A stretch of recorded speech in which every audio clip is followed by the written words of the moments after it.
Welcome to National Pension Partners, where retirement planning meets peace of mind. Today, we're diving into the 412(e)(3) plan, also known as a fully insured pension plan. This isn't just any retirement plan. It's the gold standard for stability and guaranteed benefits. How does it work? Simple. It's funded exclusively by life insurance and annuity contracts. This means no market risks, no actuarial assumptions, just ironclad guarantees. Think of it like this. You're a small business owner who hates surprises. The 412(e)(3) plan gives you predictable, stable contributions every year. Your future benefits are backed by insurance contracts, so you know exactly what you're getting. No guesswork, no headaches. But there's more. These plans are designed to maximize your contributions and offer significant tax advantages. And with National Pension Partners, you're not just getting a plan, you're getting a team of experts, attorneys, CPAs, actuaries, all dedicated to making your retirement as secure as possible. We provide personalized consulting, ensuring that your plan is tailored to your specific needs. Best part, initial consultations and proposals are absolutely free. $0, zero commitment. So if you want a retirement plan that's as reliable as your morning coffee, head over to nationalpensions.com. With the 412(e)(3) plan, your future is in safe hands. Retirement planning never sounded so thrilling. Perfect for small business owners who like their finances as predictable as Monday mornings.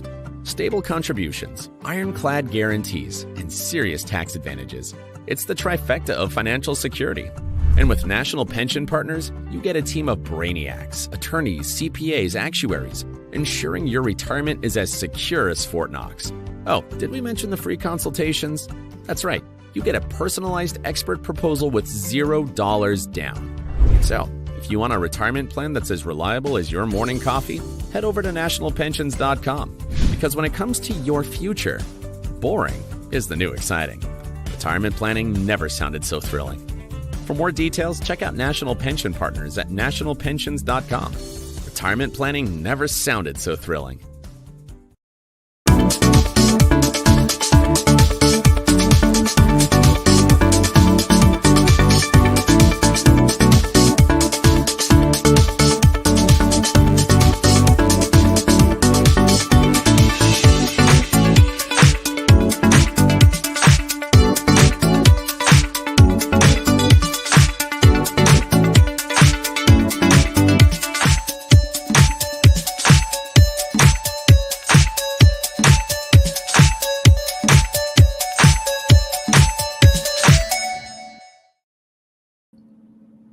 All right, folks, a lot is going on in the world as always, and we'll begin to that. I see we've got both of the founders as well as Rick Rosner. But first, let me tell you about some of the things that are taking place in the world.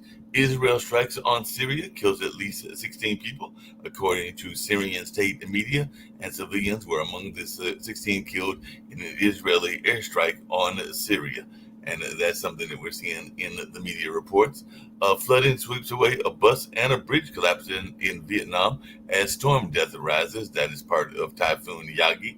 And definitely that is something that is going on. As we saw that, I think the last count I saw was at least 59 dead in that part of the world and everything. And even Typhoon Yagi tore windows off of the balcony. And I know it hit other parts of the Asian continent as well, and I think maybe it is in other parts, but I'm pretty sure it was just Asia. And then the attack at the Israel-Jordan border poses a grave political threat to King Abdullah. Violence is going in the West Bank in parallel with the war in Gaza, and 3 Israeli civilians were shot dead at Albany crossing between West Bank and Jordan. And Palestinians honor the U.S. activist who was killed in West Bank at a memorial procession. So that is something else that we are seeing as well. And the Israelis' killing of a Turkish-American woman has been condemned. At least that's what's being reported in Al Jazeera English. And the opposition presidential candidate Gonzalez has fled Venezuela for asylum in Spain, who who knows, maybe he'll run into Nick, since Nick will be heading that way in a very short time and everything. But the Venezuela presidential contender has fled, and apparently hopes for democracy are dimming in that part of the world. But the Venezuela anti-Maduro candidate says he won't give up. So that is something that we are seeing as well. And Pope Francis has arrived in the world's most Catholic nation outside of the Vatican City, and activists criticize the high cost of Pope Francis's visit to East Timor, one of the poorest areas in the world and everything.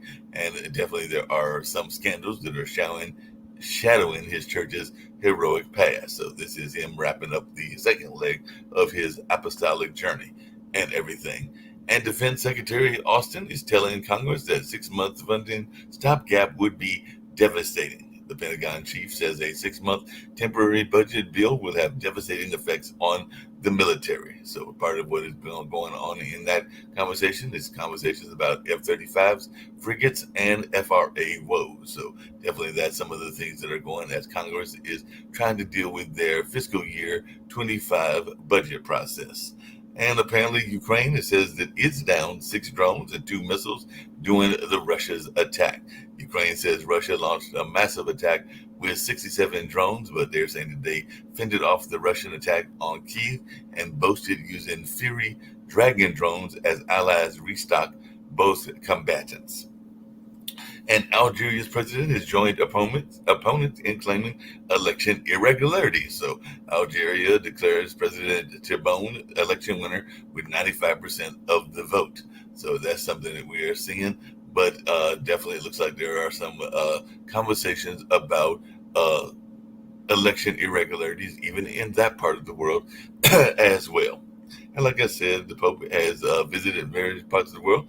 Matter of fact, I think yesterday he was in Papua New Guinea with humanitarian aid, and I think he even brought some toys and a focus on serving marginalized groups. And so definitely he arrived in the remote jungles of that area with humanitarian aid and toys. So definitely that is something else we're seeing as well. And Iranian missiles in Russia are a legitimate target, according to a Ukrainian official. So definitely looks like Iran ships hundreds of ballistic missiles to Russia. So like I said, it does look like that's going on as well. And Australian police are searching for a man who poured scalding hot coffee on a baby at a family picnic. So there's definitely an international hunt for a man who threw hot coffee on a baby. So a warrant is issued for a man who allegedly threw popping hot coffee on a baby in an unprovoked attack. And Frances Le Pen says she will let new Prime Minister Barnier do his job. So definitely that's going on as thousands are protesting in France against Macron's choice of a Prime Minister. So definitely that's something else on the world theater. And a slain Tanzanian opposition figure was beaten and doused with acid and everything. So Tanzania President Samia Suluhu Hassan condemned the killing. So Tanzania leaders condemned the killing of the opposition leader that was doused in acid and everything. So definitely that's something that we're seeing as well. And of course, Israeli protesters are still bringing Tel Aviv to a halt and demanding a deal to free captives. So definitely that is something that is going on in the world as well. And the U.S. Special Envoy on global efforts to aid millions displaced by Sudan's civil war. So the world must wake up, help Sudan out of the nightmare of conflicts, is what some people are saying, including some from the UN. So definitely without Sudan's warring parties in Geneva, some people are wondering what's next for peace talks in that part of the world.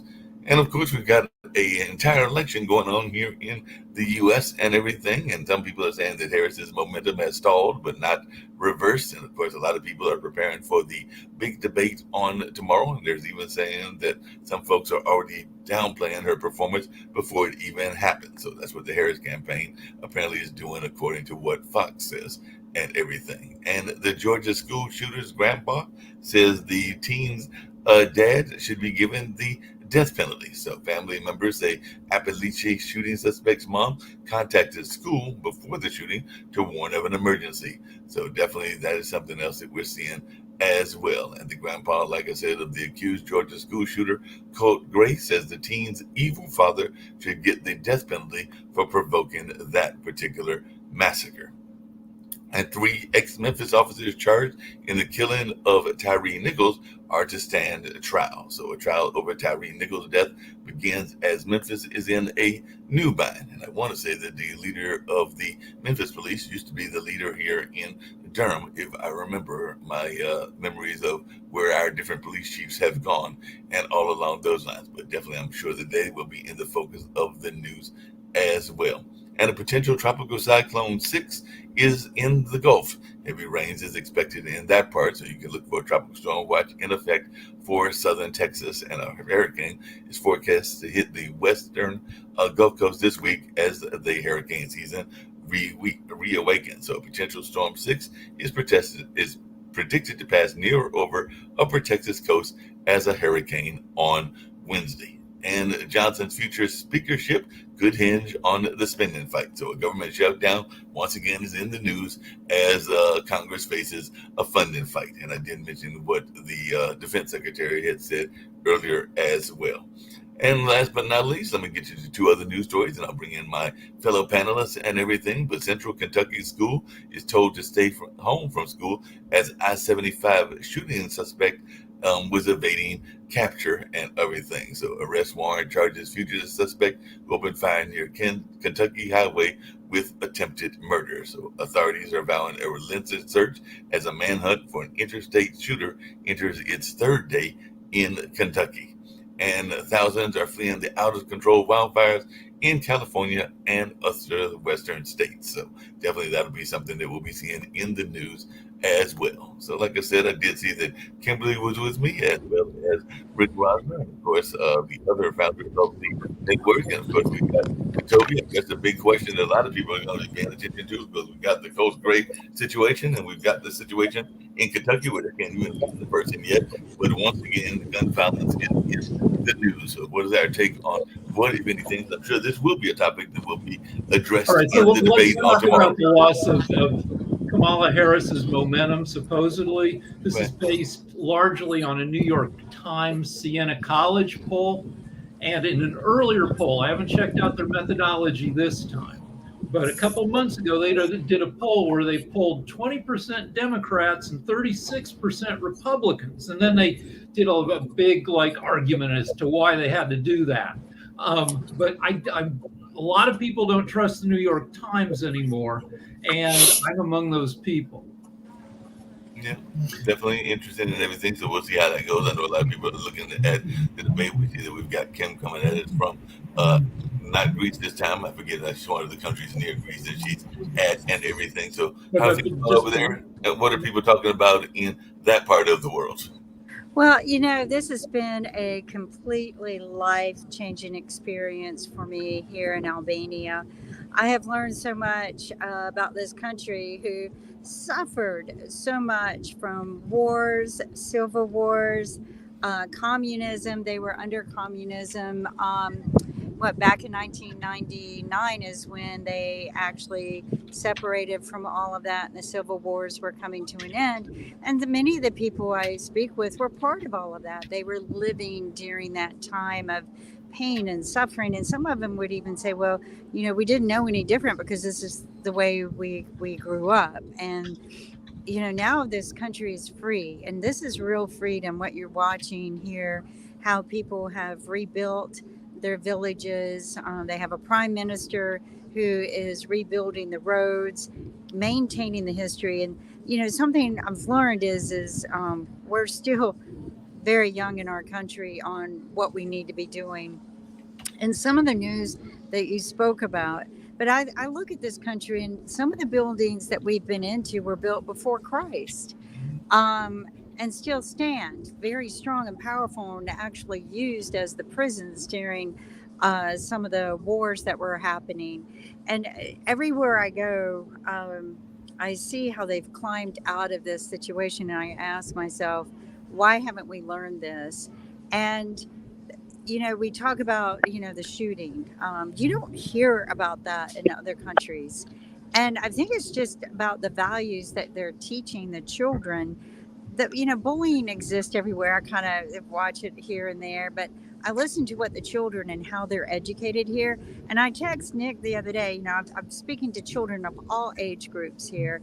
and all wealth classes. And they are so much more intellectual than our children who are taught to be children and not, hey, you know what, learn what you can while you can. And these kids still have fun, like they're running on the beaches, they got cell phones, but they're living in the mountains and playing and having a good time, because that's what these villages are, is a lot of life, a lot of good food. They eat extremely healthy.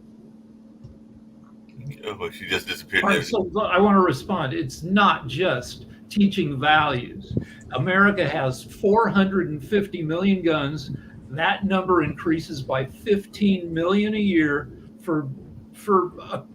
which in 3 or 4 years we're going to have an average of 2 guns for every adult American. Now, of course, the guns, that's not 2 guns for everybody evenly. The guns are concentrated among people who like guns, but that's still a huge availability of frickin' guns.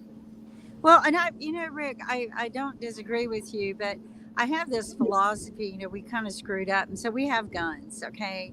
But if you start restricting and limiting them, you're going to take them away from the good people, not the bad people. What I think we need to do is teach values of what we currently have.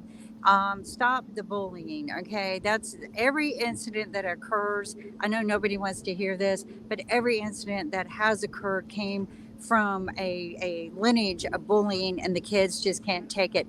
And I ask myself every single time, why have we allowed a child to be pushed to the maximum limit that he feels the only way out is to kill other people? And the problem isn't his parent. The problem was the school, and the school should be punished. There was a huge cluster F with this kid. The mom freaks out. She calls the school. She says, there's an emergency. I think my kid might be about to do. So the school hears this, and they send an administrator out to search for the kid. The administrator finds a kid with a similar name, takes away his backpack. Meanwhile, the actual kid with the AR-15 starts shooting. So But the thing is that a child was pushed to the point that they believe the only way out of the situation is to kill. And if you've had to deal with the bullying in the school and seen how they deal with it, you would understand what I am talking about. I was bullied. Everybody in the 70s, everybody was bullied. I was bullied. I bullied other people. Eventually, I'd had enough, and I just started punching people in the face. There you go. You fought back. But that's not the same thing as shooting people. Yeah, before we get to Utopia, we see the only way out is shooting, because things have to be escalated one up. That's what our country has become. Everything's got to be one up. And I know Toby's not going to like hearing this, but our kids learn about shooting with video games. That's where they've learned this. And I think we need to tone down some of the video games for kids. Just to point out a couple of things. We're trying to grab excuses for a lot of things that went wrong. For example, neither you or Rick mentioned the fact that a red flag law could have helped out in Georgia with this individual, because this individual was flagged actually a year before this actually happened. So, well, the police were talking with this child a year ago, just like the situation had with a child being bullied. The parents had been notified a year before this happened. After that, the father now actually being held liable as well, which is a great thing, because after that happened, after the parents were notified that this child was online already talking about mass shooting, a year prior to this, there you go. The father then went and bought this child a gun. So that, holding that father liable is helping that out. Getting to the blaming of all this other stuff, video games, as you point out, you're in an area right now, Kim, that also has the same video games that we have here, but doesn't have the same amount of shooting. We're ignoring. Well, it doesn't have the same amount of usage either. So it's a totally different attitude. just to different. point out, in terms of video games are universal everywhere. Yeah, They're we talked in about it. I heavy showed use you. Yeah. everywhere. And just to say that it's the guns or it's the video games that's why we're learning shootings, that's untrue, because we're having shootings where kids are in elementary school, and they're learning about guns from the actual shooting where it happened to their neighbor or their classmate. True. So we keep talking. The video games isn't the But issue. I don't think this kid learned about shooting in his neighborhood. He Toby. didn't This learn kid learned about shooting on video games. He did not. We cannot pinpoint exactly where this child learned about guns. That is a poor argument. What we need to figure out is how to fix it. What Rick pointed out in terms of all the guns and the access to guns, that's part of a problem. We need to work on having extra resources at schools.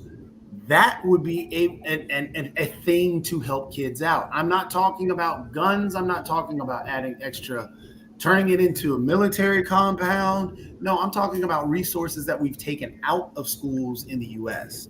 Resources like mental health resources, school counseling, extracurricular activities. We've taken a ton of these things out for kids and expect the kids to be these worker bees, but these things actually helped kids and help kids today. So it'd be nice to add these resources back in to help alleviate some of these situations. And it's not just schools that are getting hit, and it's not just malls that are getting hit. It's workplaces, it's hospitals, it's everywhere else. Schools draw our attention because of the situation around it, but we forget there was a hospital shot up. There was a mall shot up. There's all these things, and that deals with the access to this heavy artillery that we deal with. So the ton of guns that we have is a not very fixable problem. We're not going to reduce the 450 million guns in the U.S. significantly, so we can't fix it that way. But the ways we're trying to fix it are ineffective. Like schools now have like these packs that are carried into battle. Like if somebody has a fist-sized hole in their flesh from getting hit with a round, you've got this junk that you stuff into the wound to try to stop them from bleeding out. Okay, fine, but that's a very sad solution. And it's a military thing, actually. Armed service people use it.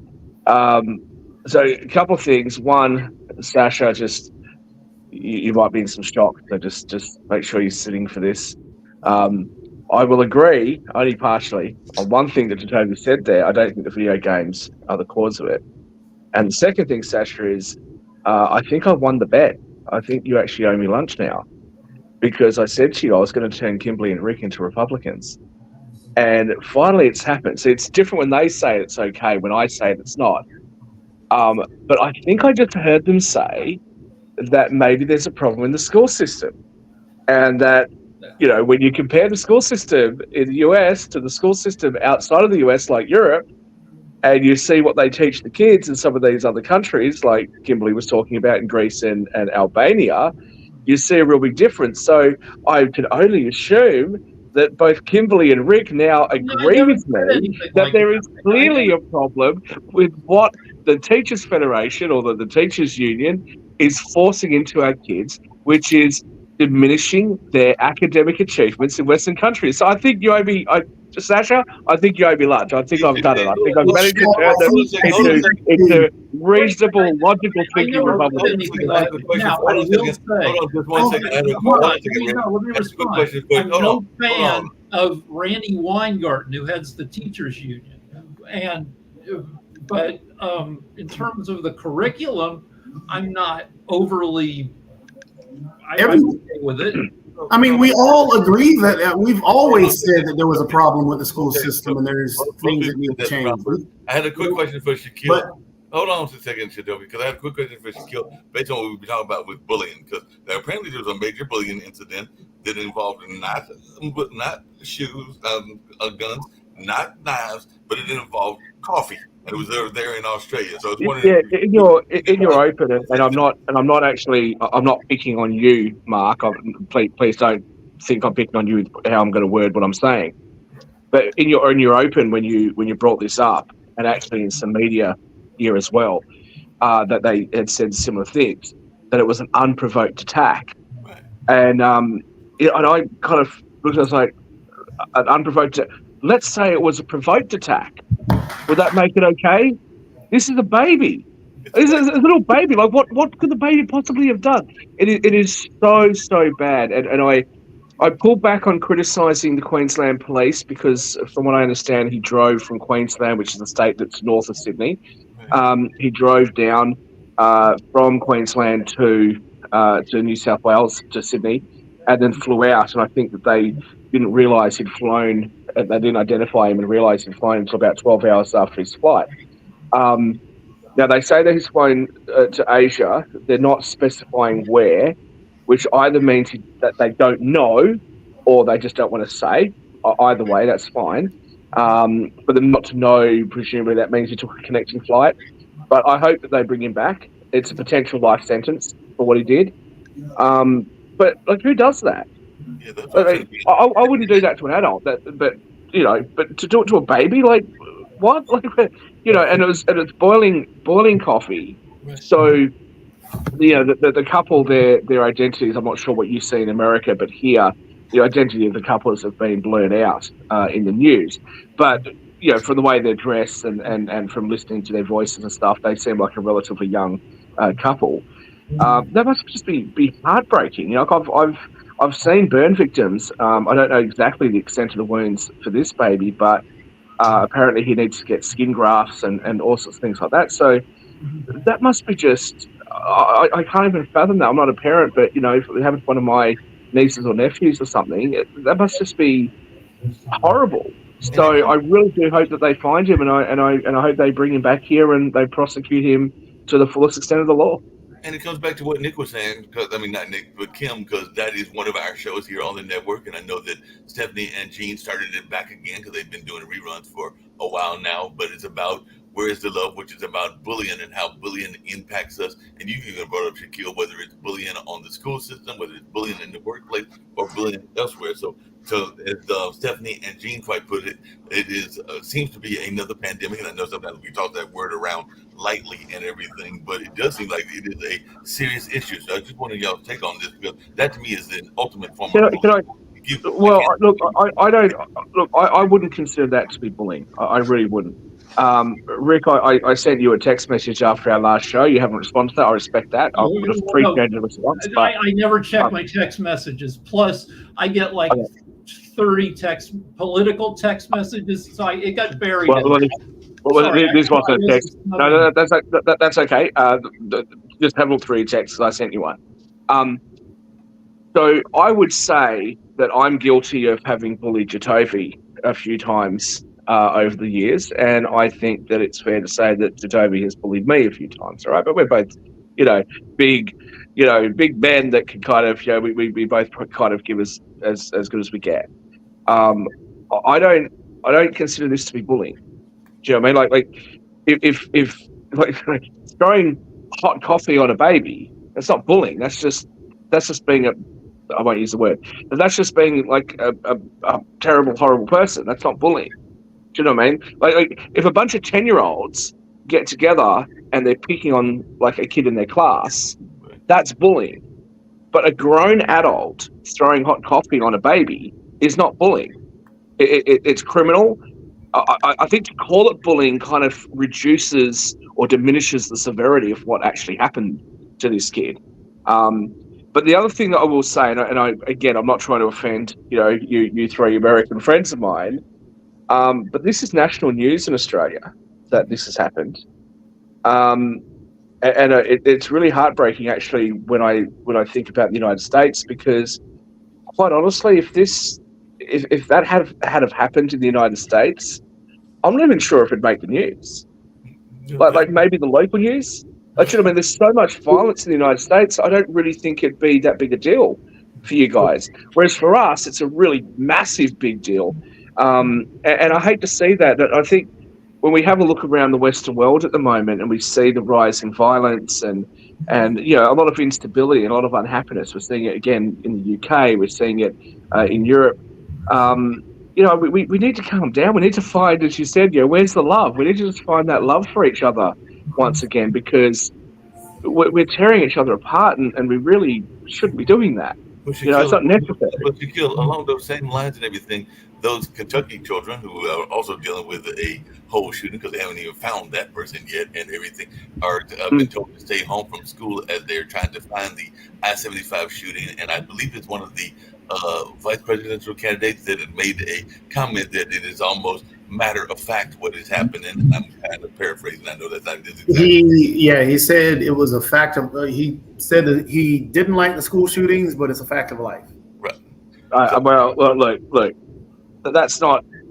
You know, you're abridging what he said. He went on to say more than that. JD Vance talked about because it's happening so frequently, there should be. Hang on. That there should be tactics used. You know, maybe they need to beef up security. That schools are vulnerable. That's the stuff he talks about. I'm not. Look, just leave politics aside for me. So I don't want to be a defender of the Republicans. Just leave politics aside for a second. I will say this: when I see and hear about these school shootings that happen in the United States, that breaks my heart every day. Every time I hear it. Most recently, the Uvalde shooting in Texas. I'm not going to name the kid out of respect for all of the others. But there was one of the kids that died in that actually looks like a girl that lives down the road from me. And I remember actually just after that shooting, you know, her parent, you know, saw it in the paper and her parent was like, geez, you know, this girl looks just like my kid. You know, and it was hard. It didn't even really like matter, but like it was hard, like just to see that, because it's like that could be the kid next door.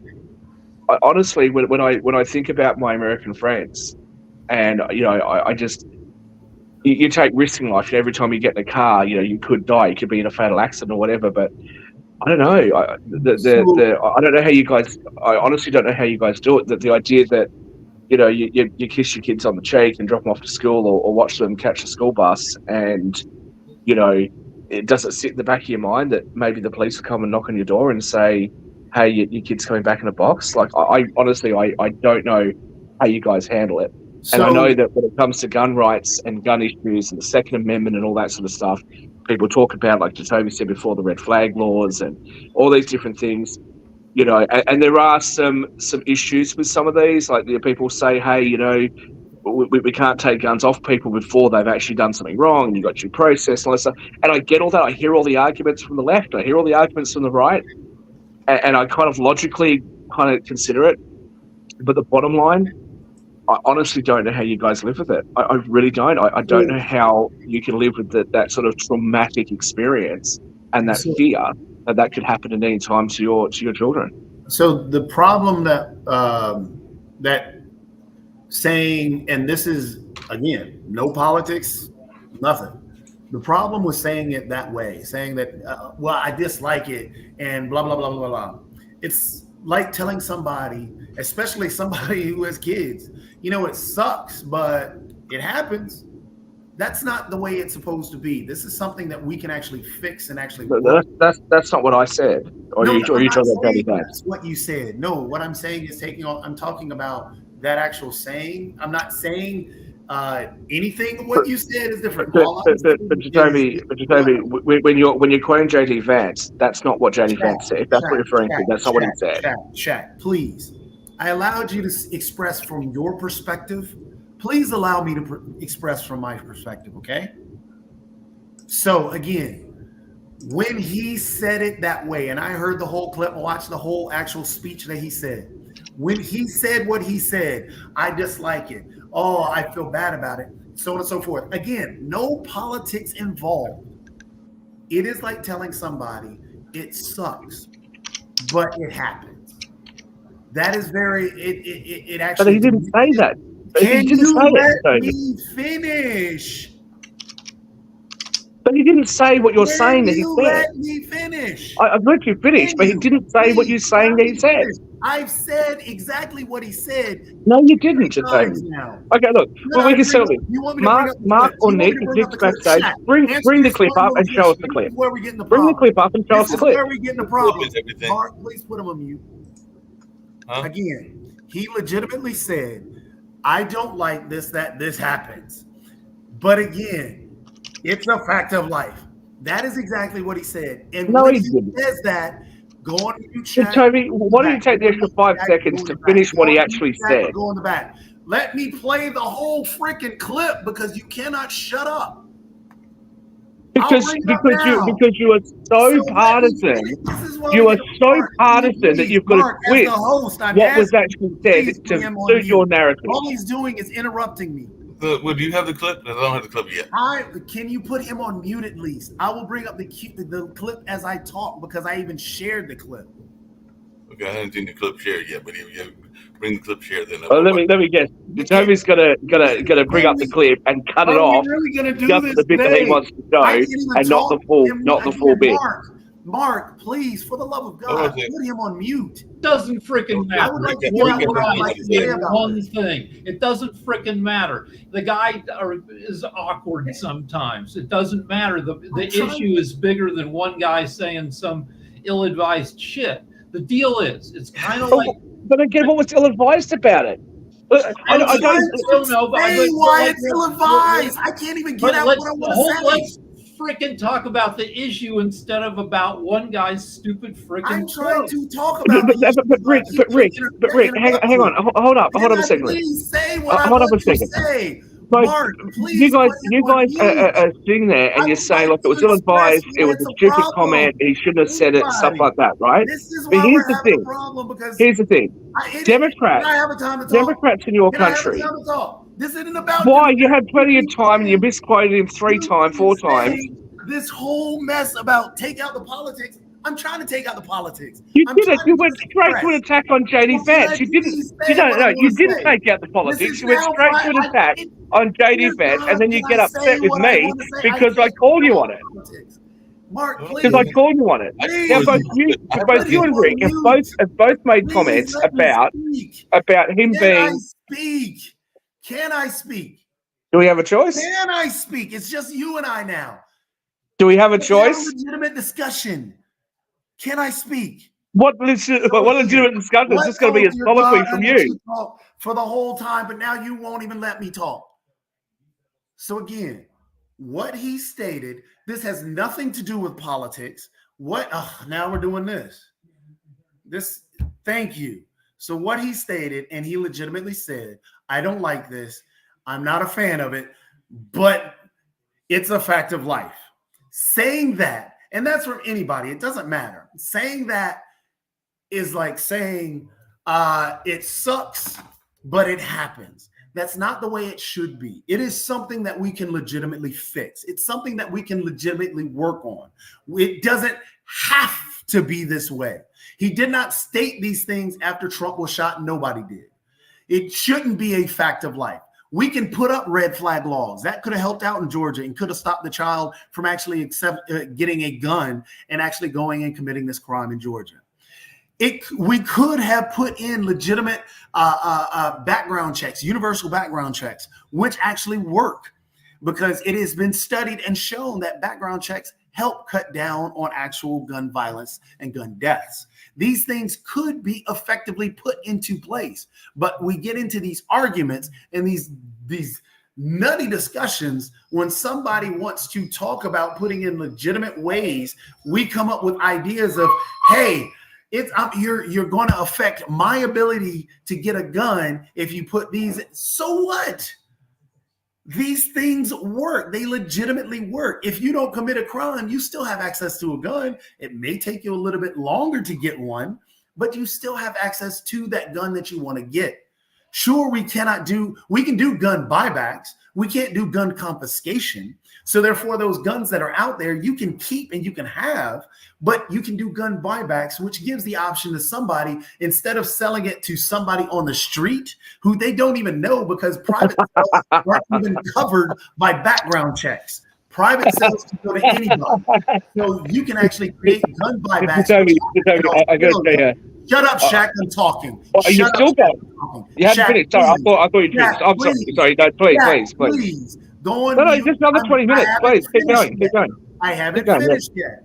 These things actually happened at a mass shooting in Australia where there were gun buybacks and there hasn't really been many mass shootings in Australia since. And that happened way back in the 80s. So therefore, these things can be done. And we don't have to have the mass shootings that we have every single day. But again, we get into these butthurt arguments.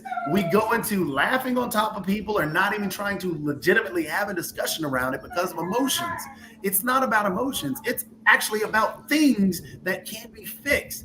And Shaq, to answer your question, I'm in that position where you're talking about, I don't know how you can live that way. Do you realize just 30 minutes down the road, Mark, you can attest to this. They were talking about closing down schools because there was actually a kid on the loose with a weapon in Raleigh, which my child is right across the border and I have to take her to school every morning. So I have to live with it. I have to understand what is going on. So laughing and all this stuff, what JD Vance said, the position that he's in, the influence that he has, he's not some nonsensical person. He has the ability to actually help and affect what goes on beneath him. So does Trump. So does Kamala Harris, who actually is a gun owner, and I know that for a fact. And all these other individuals that are in these positions of power. That's not political. That is actually talking about things and ways that we can change our society so we don't have to live in these days of, is my child gonna make it home alive? And that is something that I have to live with. And I have a child that can't even speak. So if my child goes to school and somebody in his class gets shot, he can't even tell people where his parents are or how he feels. So don't come up here laughing and joking and all this stuff as if I don't know or I don't live it every single day, Shaq. I wasn't laughing as if you don't. I don't want to hear anything from you on that. Wow, you still haven't finished. You said something directly to me and then tell me to stop. So, firstly, Jacoby, before you say I don't know what happens in your area after our last off-air argument, I actually looked up exactly where you live. I know exactly where you live, and I keep an eye on what's happening in your area and in the areas of other people that I know and am friends with. And obviously, there are other people that come onto this network that live near you. So, yeah, if you don't believe me on that, just ask Nick and ask Kimberly how quickly I can find out whatever the hell I want about somebody in America. That's first. Secondly, I laughed because you talked about gun buybacks instead of gun conversations, and you said because that way they're not going to be sold on the street. It's a ridiculous argument because clearly the people on the streets are going to pay more than what the gun buyback is, so that's not going to work.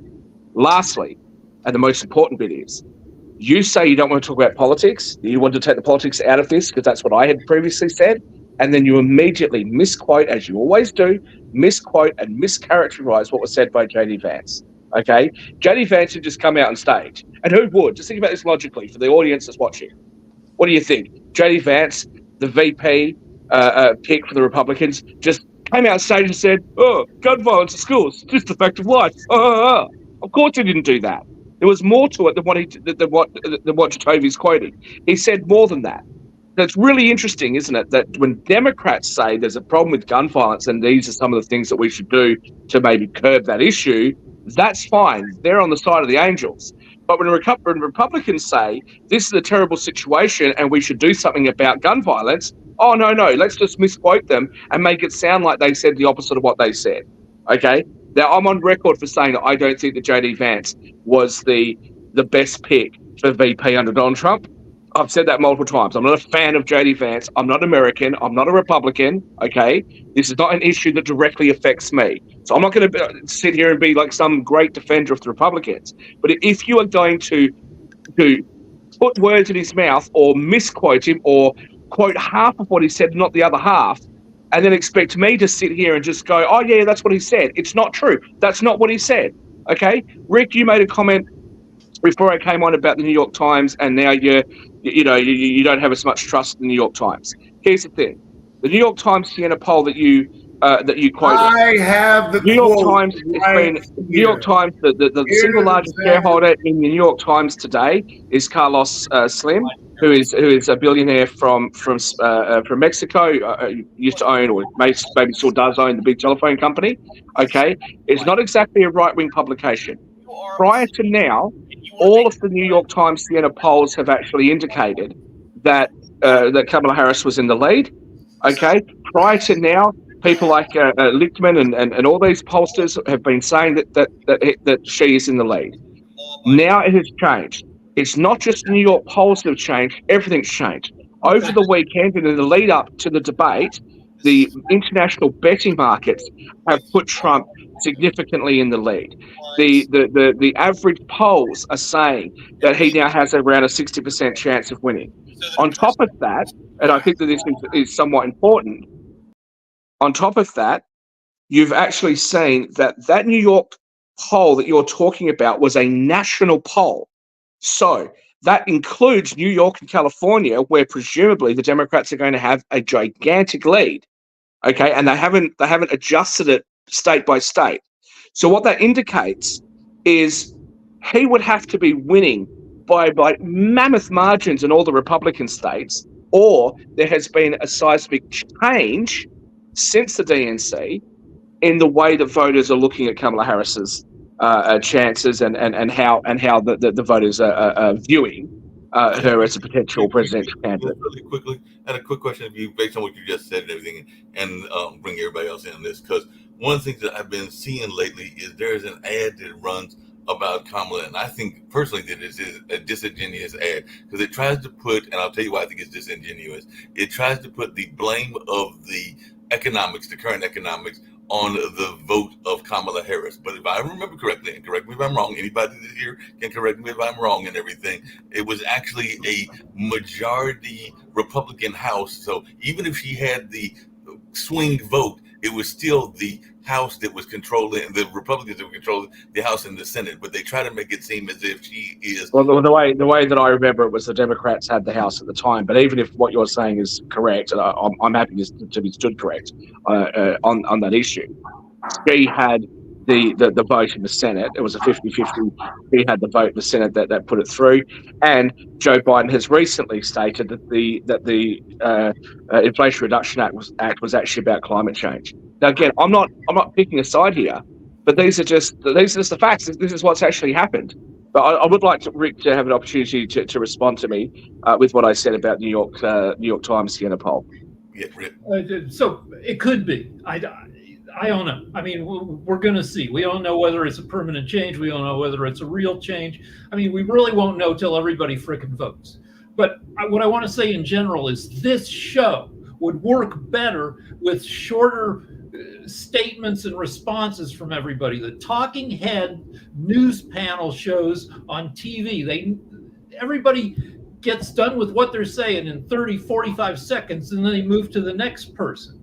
Okay, thing one. Thing two is, for guns, we need a Swiss cheese defense, the same way we tried with COVID, where no one way to deal with it will work alone. We got to stack up like 20 pieces of frickin' imperfect solutions, pieces of Swiss cheese, and hope that by stacking enough crappy half solutions, we can make a change. Just really quickly, I want to get off guns for a second. Hold on a second. I want to get off guns for a second because then we've already gone a lot on this, and I did want to bring up another issue that ties into it somewhat. But 26% of homeowners, I'm not a homeowner, I live in an apartment, but I know some of you are homeowners, say, and I think this is nationally, meaning in the U.S., that they are financially unprepared for extreme weather events. And we've been having a lot of those in the U.S. and everything. So I just wanted y'all's thoughts about that, because that seems like a significant and a very high percentage of folks, and I know places like where you are, Rick, in California get a lot, just like I know Florida gets a lot, and we get a decent amount in North Carolina and everything. But that seems like that is a whole lot of people that are saying, and I know that Nick brings up the whole notion of how we're not prepared for any emergencies, but 1 out of 4 is a lot of people. So I sorry, I was looking at something else. 1 out of 4 people, what? Sorry. Well, let me just come back to say that Rick was saying. So, Rick, the United States amongst Western countries has amongst the highest gun ownership per capita rates that we see, but it doesn't have the highest. Switzerland, for example, has a higher rate. But even when you look at other Western countries that have similar gun ownership rates, you don't see the kind of violence that you see in the United States. Now, why is that? I don't know. I wish I knew. But when I hear Americans, they talk about stuff, they talk about, potential restrictions or whatever, and this is not just Democrats or Republicans, but I hear some of these different proposals. I'm like, hang on a minute. One, my understanding of your laws and your Bill of Rights and things like that, some of what's being proposed wouldn't work in the first place. It just wouldn't stand up legally. But secondly, even if it did, there are other issues, and I think that what ends up happening is you point those issues out, and I've felt this myself. You point the issue out, all of a sudden you get attacked. We don't really have guns in Australia because after the terrible mass shooting in Port Arthur when I was 10 years old, when I was 11, 12, which was in the 90s, not the 80s, when I was 11, 12, the Conservative Prime Minister of Australia banned guns, bought them back, and essentially confiscated them, right? So we haven't had any mass shootings since then. But we're a different country. You can't model what happened here on what you're doing in the United States. One of the things I hear people say is, well, if somebody's got a mental health issue, right, they can have their guns taken away from them. If somebody reports them as having an issue, the common sense gun laws is, well, let's restrict their gun ownership. The problem with that is you've got due process. The problem with that is if somebody's depressed, do you want them to go and see a therapist and say, I'm really depressed right now? Or do you want them to be thinking, look, if I go and seek help because I'm a bit depressed right now, I can have my guns taken off me, right, without being convicted of a crime? So there are some issues there, and when you point that out, you all of a sudden get attacked. I'm no advocate of guns. I don't like the idea of gun violence. I don't even like the idea of hunting, to be perfectly honest with you. Going around and shooting an innocent animal, like, I don't get it. I don't see what the thrill is. But you have to be realistic about your law. Hold on a second. I gotta, because you're gonna love this. I know Nick is in the back. He's gonna love this as well, because apparently we were talking about the Tyler earlier, the burn victim and everything. But there was a golden. I'm getting ready to bring some. Well, you can shoot him. The guy who did that, you can shoot him. Hold on a second. I'm getting ready to bring some brevity to the conversation, because apparently Golden Eagles attacked a Tyler and 3 others in Norway. Y'all are gonna love this. Apparently, the experts are suspecting that the Golden Eagle has a behavioral disorder. So I'm trying to figure out how the heck you even. Okay, fine. So we got one weird bird, but back to guns. We should try something. Right now we're trying nothing. For instance, biometric trigger guards, biometric locks. It's proven technology, I believe, that you can make a gun very simply so it only shoots for the owner. The same way our cell phones only work for us because we have to hit a code or look at our. So try that, but you can't, because the NRA attacks any gun company that wants to put out a biometric lock. So we end up paralyzed. We don't do shit. So yeah, and I agree with you on that, Rick. But what I'm saying is the issue has multifacets, and I think that you have to take the time to understand that there are advocates on the other side, and they're not hateful, horrible people. People. I know people in the NRA. They're not sitting there going, oh, Jay, I'm really looking forward to the next school shooting. That's not how they're acting. That's not their opinion on things. So just to point out, there are plenty of most gun owners are decent people. The NRA is a fraudulent organization that's been pursued in court, but the NRA is just a few scammers and gun manufacturers who are taking advantage of politics. Yeah, but you can say the same thing about many other organisations like the NAACP, who took a $10 million payment from the sugar industry before they introduced sugar back into schools. You can say the same thing about BLM or Sierra Club. Let's try that we haven't because we're politically paralyzed. So but if you're going to say the NRA is politically motivated, be fair, so is a whole heap of left-wing organisations. Like the ones I just mentioned. Looked at the history of the NRA? Of course, I've looked at the history of the NRA. I know the NRA quite well. And the NRA initials before they were around used to be the National Ration Association back in, I think, before World War One. But look, I get what you're saying. Yes, they're biased. Yes, they cater generally to a centre right or right wing or conservative viewpoint. But if you're going to pick on them, be fair. The Sierra Club is very, very biased. Okay, as I said, the NAACP took money. BLM, the founder of BLM took $100 million. So if you're going to talk about corruption, hold on. It goes both ways. Hold on. The Sierra Club doesn't get in the way of common sense gun legislation. No, but they get in the way of other types of common sense positions that people take. About guns. This is a very dishonest. But you're picking on the NRA. Okay, so when Randy Weingarten comes out, right, supposed to be somebody who's neutral, comes out and rallies for the Democrats and opposes the idea that they would increase armed security at schools in order to combat the potential of gun violence at schools. That's okay, is it? It's not because she happens to be funded by the Democrats. Half an hour ago, I said I don't like Randy Weingarten. I know you didn't, but you didn't accuse her of political corruption.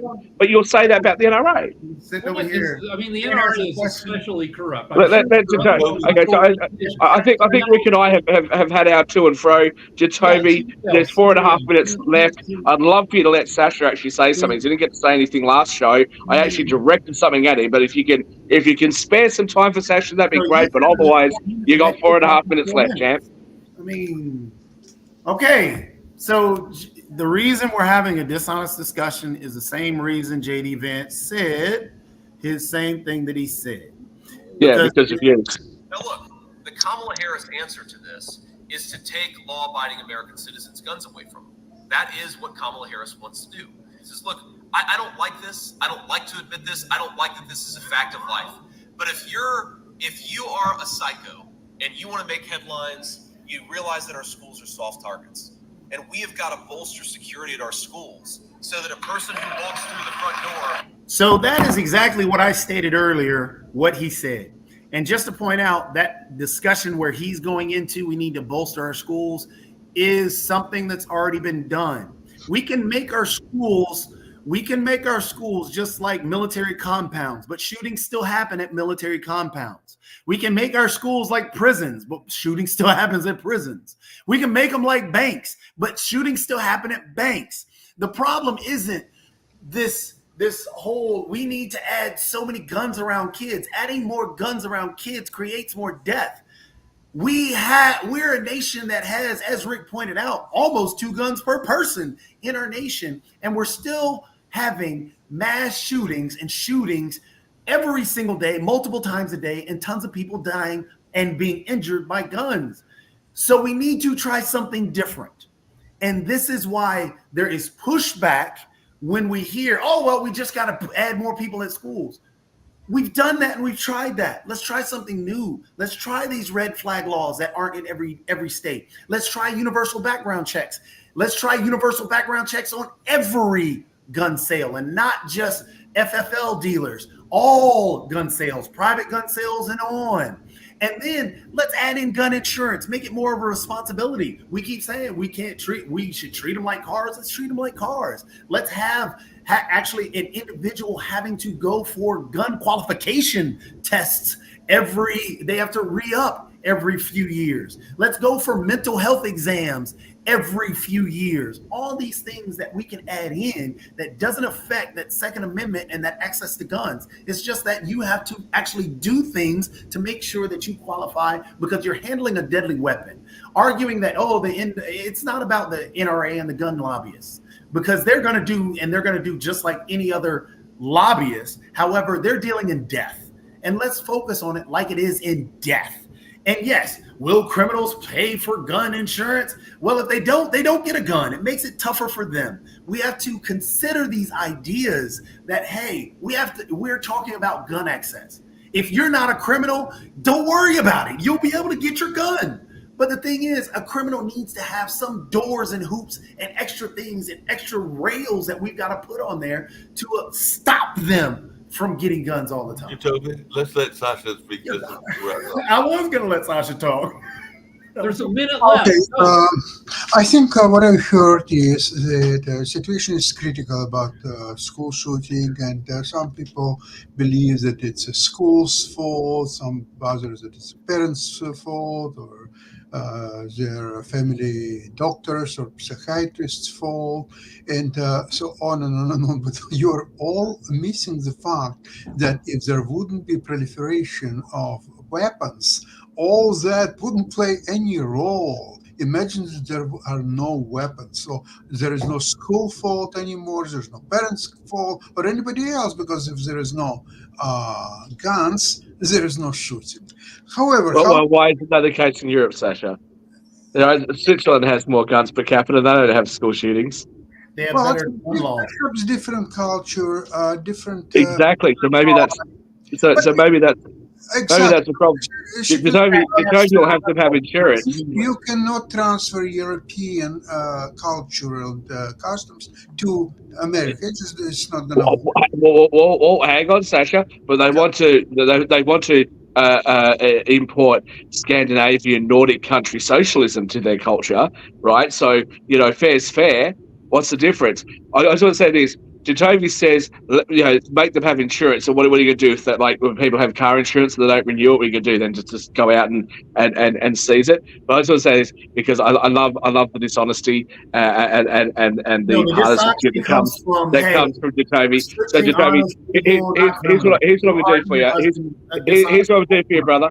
Here's what I'm going to do for you. I've actually got some friends, high-ranking friends of mine. What's going on? Why don't you just shut up a second?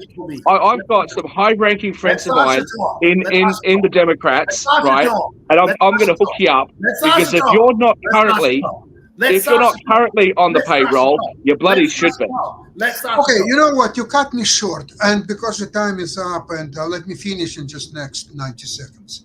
The only way to get guns out of people's hands is to declare martial law.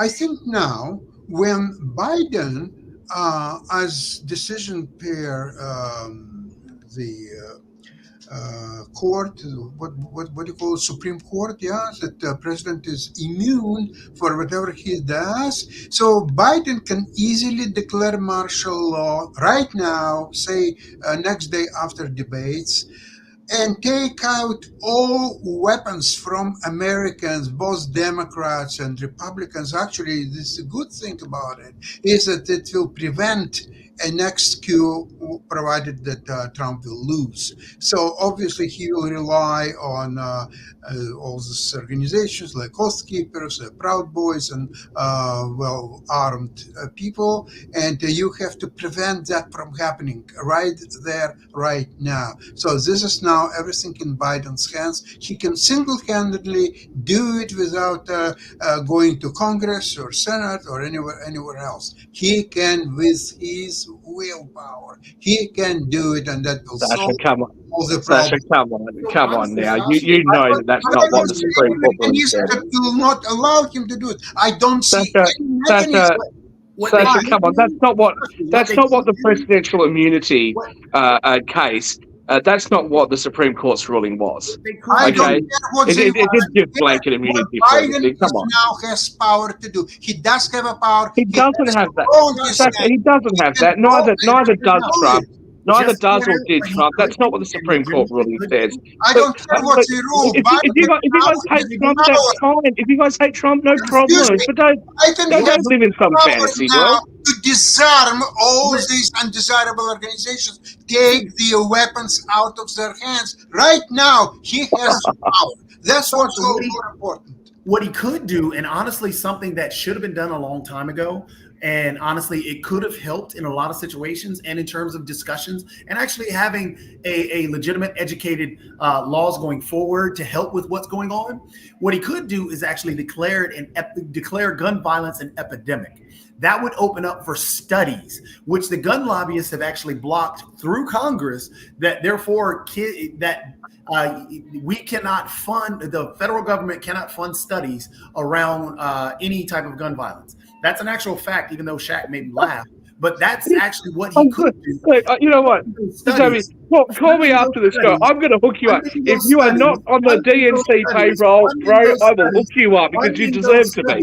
You actually really do deserve to be. Funding those studies. I've got friends that are like really, really high-ranking Democrats. I will hook you up. I'll make sure that you get sponsored by them. You're brilliant. You really are. Gold. Funding those studies could actually legitimately lead to actually an educated populace around guns and an educated populace. I'm going to go to economics, Mark. Legislation around guns. Here and everything. We got Economics Monday and everything, but just really quickly, there was some good news from Latin America, and I know that Shaquille will love this as well, but apparently the suspected drug cartel boss that was linked to 43 missing college students has been arrested in Mexico. So who knows? Maybe that'll calm down some of the drug woes and everything, or maybe that'll just infuriate some people and make it go even bigger and everything. But he was just recently arrested. But on that note, we're going to get out of here. We'll have an Economic Monday show and the media show as well. But right now, it's time to get on out of here.